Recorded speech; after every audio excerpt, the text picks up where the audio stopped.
আসসালামু আলাইকুম ওয়া রাহমাতুল্লাহ। আজকে আমরা কায়দা 13 শিখব। হামজা খারা জবর আ। এটার ভিতরে প্রত্যেকটা শুরুতে যে প্রথমটা আছে এটা একালিপ করে টান হবে। যেমন হামজা খারা জবর আ, মিম জের মি, নুন দুবেশ নুন, আমিনুন। এই বায়তে যে আলিফ আছে এই কারণে বায়ে টান হবে। এইভাবে সবগুলি প্রথমটায় টান হবে। খেয়াল করে প্রথমটা একালি পরিমাণ টান দিবেন। বালি জবর বা, হামজাজের ই, সিন দুই পেশ সুন, বা ই সুন, তালিব জবর তা, বাজের বি, আইন দুই পেশ উন, তাবি উন, সালি জবর সা, বাজের বি, তা দুই পেশ তুন, সাবি তুন। এই আইনটা চাপাইতে হবে, এটা নরম করে বলতে হবে। জিমালি জবর যা, মিমজের মি, আইন দুই পেশ উন, জামি উন। হালি জবর হা, মিমজের মি, দাল দুই পেশ দুন, হামিদুন। খরি জবর খ, রজের রি, জিম দুই পেশ জুন, খরিজুন। দাল আলি জবর দা, খজের কি, লাম দুই পেশ লুন, দাখিলুন। জাল আলি জবর জা, কাবজের কি, র দুই পেশ শুন, জাকিরুন। র আলি জবর র, কাবজের কি, আইন দুই পেশ উন, রকিউন। জালি জবর জা, জিমজের জি, র দুই পেশ শুন, জাজিরুন। সিন আলি জবর সা, মিমজের মি, আইন দুই পেশ উন, সামিউন।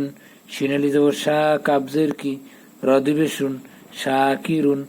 সত আলি জবর স, লামজের লি, হা দুই পেশ হুন, সলিহুন। এই হাটার চাপাই বলতে হবে। দতালি জবর দ, মিমজের মি, নুন দুই পেশ নুন, দমিনুন। তলি জবর ত, লামজের লি, বা দুই পেশ বুন, তলিবুন। জলি জবর জ, লামজের লি, মিম দুই পেশ মুন, জলিমুন। এই জোয়া, জাল আর সা তিনটা এক জায়গা থেকে নরম করে বলতে হবে, জিব্বার আগা দাঁতের আগা দিয়ে। আইন আলি জবর আ, লামজের লি, মিম দুই পেশ মুন, আলিমুন।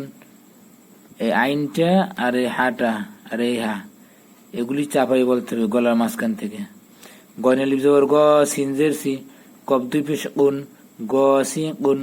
ফালি জবর ফা, সিনজের সি, কব দুই পেশ গুন, ফা সি গুন। কফ আলি জবর ক, হাজের হি, র দুই পেশ রুন, কহিরুন। কাফালি জবর কা, তাজের তি, বা দুই পেশ বুন, কাতিবুন। লামালি জবর লা, আইন জের ই, বা দুই পেশ বুন, লাইবুন। মিমালি জবর মা, নুন জের নি, আইন দুই পেশ উন, মানিউন। নুন আলি জবর না, তোয়াজের তি, কব দুই পেশ গুন, নাতিকুন। ওয়ালি জবর র, ফাজের ফি, কব দুই পেশ গুন, ওয়াফিকুন।